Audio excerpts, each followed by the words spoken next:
If it stays this way, we'll really have a top-class meeting. There'll be a lot of people there, and with the backing of NBN, we should make a lot of money for the telethon. Cameron Park, for those that have never been there, is really something as a spectator to see this action, isn't it? Yes, the track is fairly small, and the spectators can see every corner and every straight. It's a very tight circuit, plenty of spills and thrills, and the blokes from the Wallsend District Motorcycle Club have been working pretty hard on the track all week, so it's in top-class condition. Yes. Chris Watson's well-known rider around here, but he's going to find it difficult. Yes, he'll find it difficult on this track because he rides a slider, and it's not a real sliders track. We're seeing a lot of motocross bikes entering the dirt track now, and they're more suited to Cameron Park, I feel, and I think Chris will have a hard time taking it out. He's currently third in the King of the Hunter in the solos, and I think Michael Stormonth, or I'm not sure who, it's going to be very hard, very hard.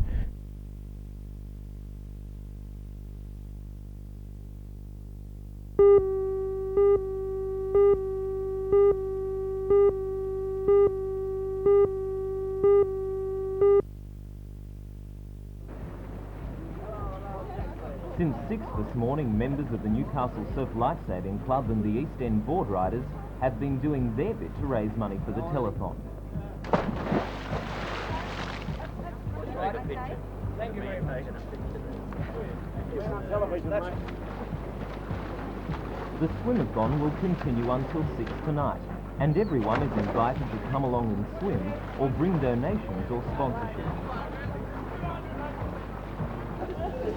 Meanwhile, Freemasons from the lodge are holding a telethon breakfast until 9:30 this morning. Admission at the Masonic Hall in Teralba Road, Amhersttown is $5 for adults and $2.50 for the kids, and all proceeds go to the Torres.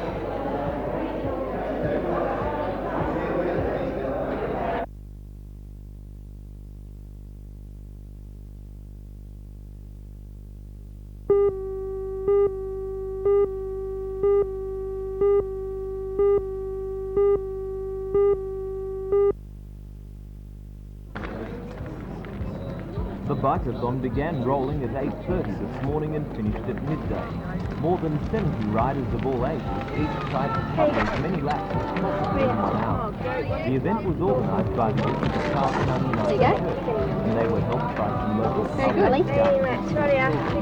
the moment, they're counting their donations, which means they reached their target of more than $1,000 for the telethon. At the Junction Demonstration School, meanwhile, the children are raising money.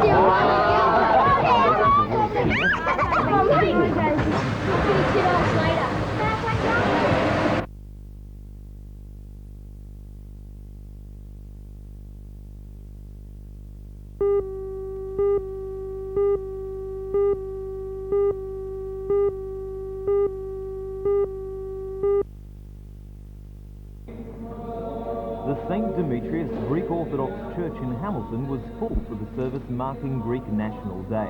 On the 25th of March 1821, Greece rebelled against the Turkish Ottoman Empire, which had ruled it for more than 400 years. It is a source of pride for the Greeks that during the centuries of occupation, they held on to their language, customs and religion. After the service, those who died in the revolution were remembered. Representatives of the Greek community and the federal member for Newcastle, Mr. Alan Morris, laid wreaths.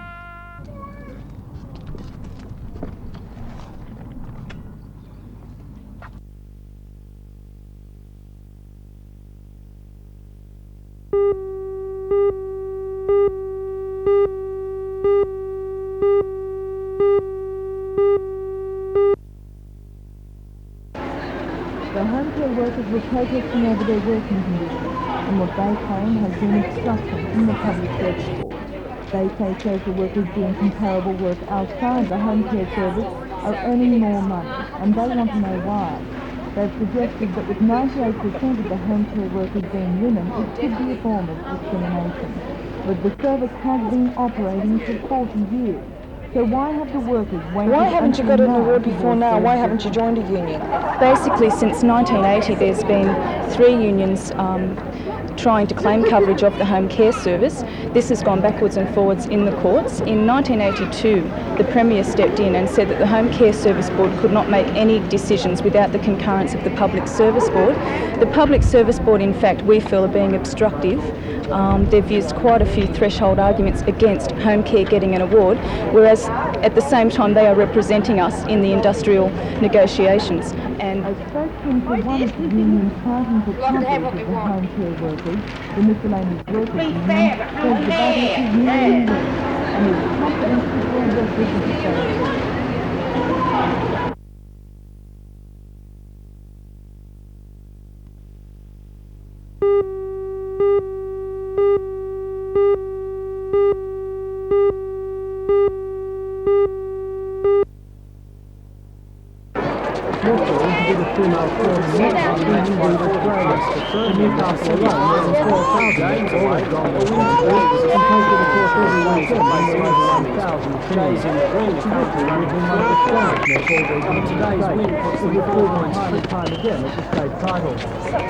However, Newcastle may not be represented in the open age section of the title for the first time in 31 years.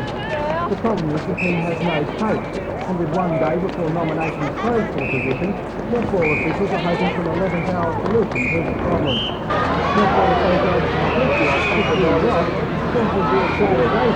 in the region if the team is knocked out before the titles even begin, because we won't have a team in the state titles. Well, it's a very sad day. In 31 years, we've always had an open team to represent Newcastle, and this will be the first time we haven't had an open team to represent Newcastle.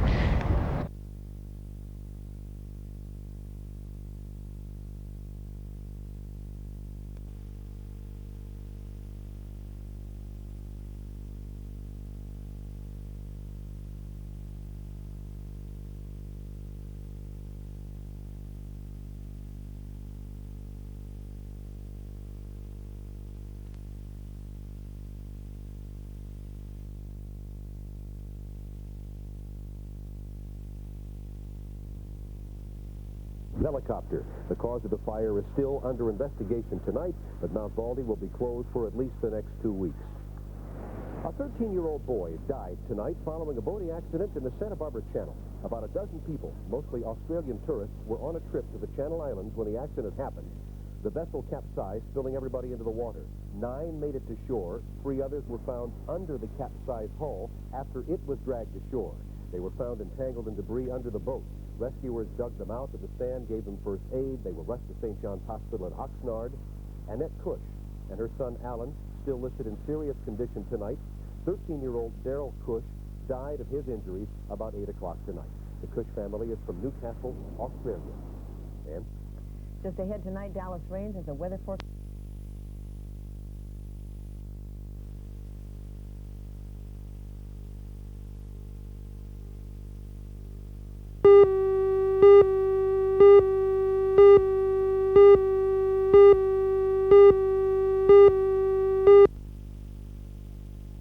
On you kids, that's great. The names of everyone who took part in the fundraising activity were put in a barrel, and on the last day of the telethon, the lucky winners of 2 Commodore computers were announced. Today, the winners were presented with their computers by a representative of the Newcastle Permanent Building Society, Paul Scott. And if 2-year-old Michelle and 1.5-year-old Jonathan Shiraz seem a little young to be computer wizards, their father Robert, at least, is extremely enthusiastic about his children's wins. Narelle West of Medowie also received a computer, and the Building Society congratulations to you also. Mr. Scott says money bricks are still being brought in, and that support for the activity has been outstanding. We've been extremely pleased. As we said on Saturday, we had 50,000 up at that point, and that was in excess of what we'd got 2 years before. And in fact, I'm happy to say that at this point we've just passed 53,000. The bricks are continuing to come in, the money's still coming in, which I'm sure is pleasing for everybody.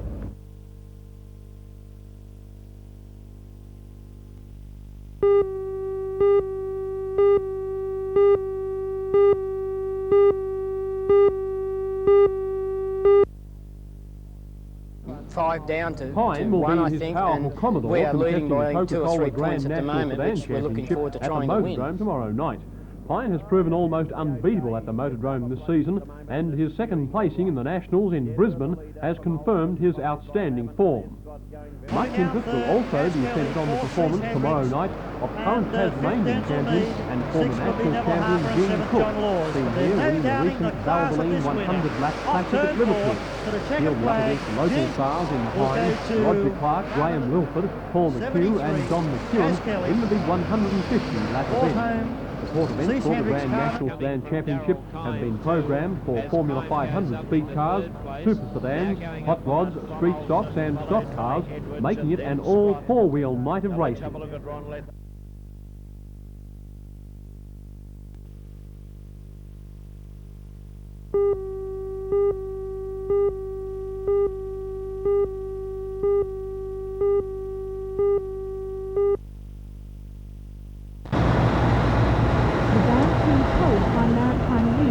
Objected to the ship being registered in the Philippines.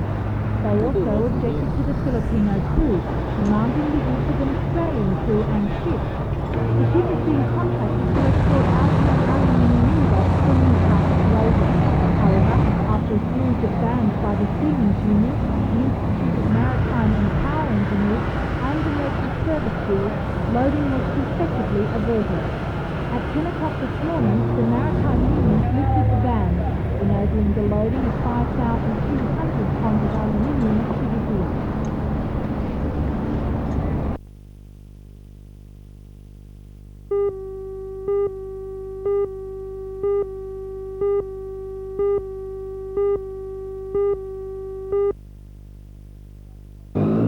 The attempt got underway just after 6 a.m. this morning, with conditions perfect.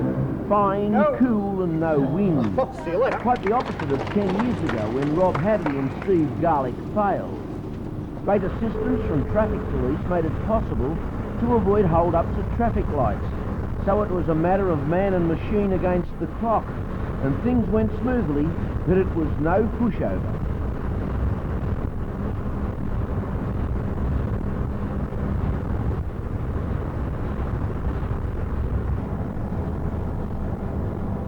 Speeds of up to 80 kilometres per hour downhill were reached as the cyclists pedalled the $2,000 example of modern technology towards the Maitland post office.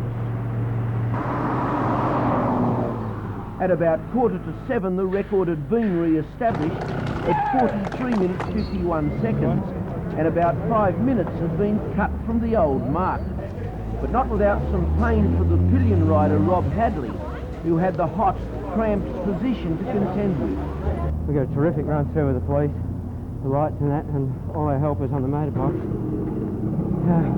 For them to do 49 minutes, That's going, isn't it? Got to really admire them. Congratulations, mate. You're in the record books, but you look like you've earned it. Yeah, thankfully.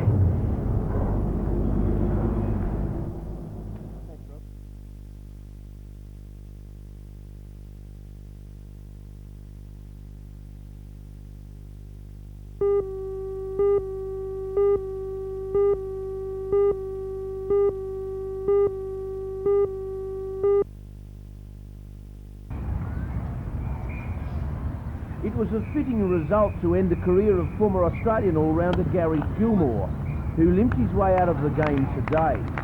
Gilmore played despite not being fully fit and set up the win for his Belmont club by taking 6 for 74 yesterday, with Charlestown all out for 197. It was though not the way Michael Hill would want to finish, as he has not lost in a final and played his first 20 years ago this weekend. Best today was Steve Clarkson with 46. John Gibson was the hero with 72 not out, while Gilmore got 35 despite being immobile.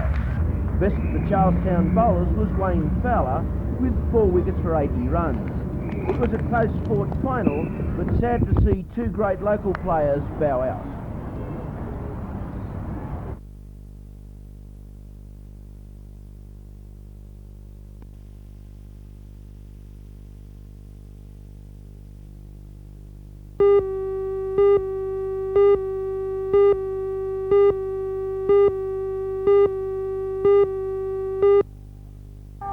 Just as last year, the Palm Sunday rally drew a strong public response. Organisers of the event, the Peace Forum, estimate that 6,000 people took part. Prayers for peace were held in Pacific Park before the marchers assembled under various political banners and headed to Civic Park. The Labour Party, the Australian Democrats and the Nuclear Disarmament Party were all represented. In Civic Park, a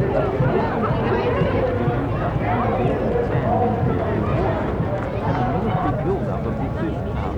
The anti-nuclear and in some cases anti-American feeling of the day was reinforced with puppets and street theatre. While some were walking for peace, others were walking to raise money for the suffering from Australia. At 3.5 in 68 other centres around the state, Super Walk 85 was held. 200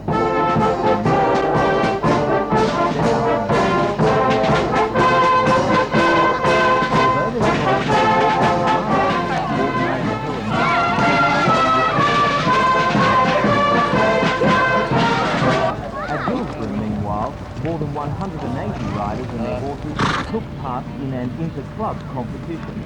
Organised by the Mount Hutton and District Pony Club, the riders came from as far away as Gloucester, Bulahdelah and Dungog.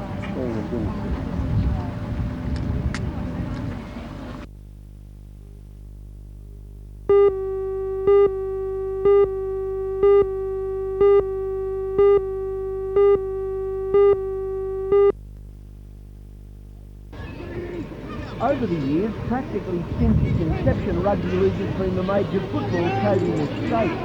In the last decade, probably coinciding with the introduction of colour TV, the local spectator industry won't stop the point that it's lost 50% of its following between the season 1981, when 60,000 people attended the round, to 1984 when only 29,000 attended. For all of that, the industry of sport has never been higher, but it's now concentrated on Sydney football, as has been proved over the years when Sydney teams have played here, and with audience figures of the media. Newcastle's refusal to enter in 1981 has been described as the salvation of the code in the Canberra district, which took up that entry.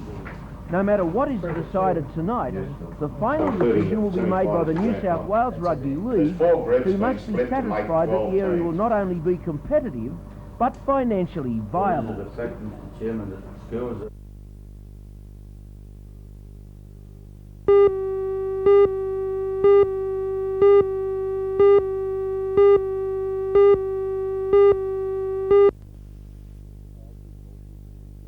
Compulsion to go to America to live, not being able to go any other way.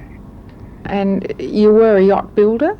No, I had no connection with yachts. I had my yacht designed and built especially for the trip, and learned to sail as I went along. You'd never been a yachtsman or had any previous experience? All around the harbour, little stuff, but nothing. And, there was bets in the Hobart Yacht Club. I wouldn't get out of the river. It was well known I got seasick, for example. You were quite determined to become an American citizen. What changed that?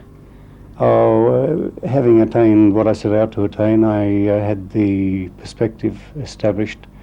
By living there, I could see what I'd come to find. But it wasn't what I wanted to find. What I wanted was now back in Australia. Len, your book's in 3 parts. The first covers your yacht journey to America, then you go into your life in Tahiti, and finally your present lifestyle in Rarotonga, where you're a motel operator. That's a pretty diverse sort of lifestyle for one man. Yeah, I'm a versatile man.